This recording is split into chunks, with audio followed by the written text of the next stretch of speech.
Good evening, everyone. Thousands of people driven out of Jasper 3 weeks ago by a raging wildfire now have a countdown to when they can finally return home.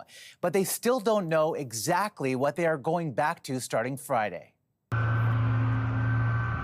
Parts of the town are under a boil water advisory. Hundreds whose homes were completely destroyed have nowhere to live. And officials are still trying to determine where to put students when they go back to school in a few weeks. Still, with the return of the heartbeat of the community, its people, a sign the task of rebuilding can finally begin.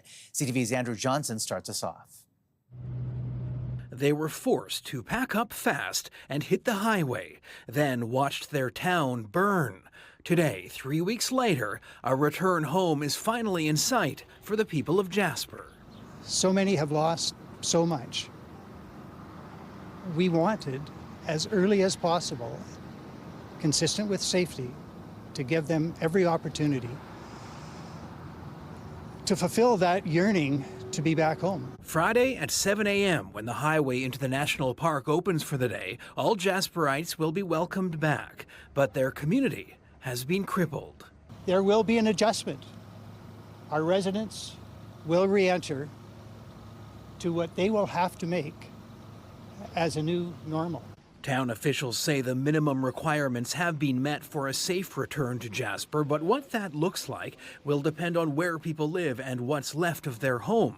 The fire destroyed 1/3 of the town's buildings. Hundreds of homes on the west side are gone. Damage to others varies, and so will the availability of services people usually take for granted.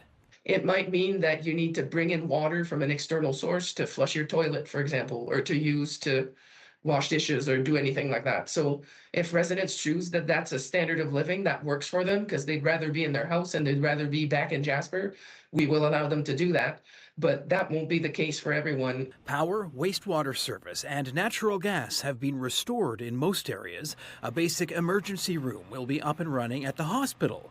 Businesses are preparing to quickly staff up. The owner of the Tonkin Inn is aiming to reopen in 2 weeks. We want to get open as soon as possible, and we also have 60 people working for us, and we want to get them back to work too.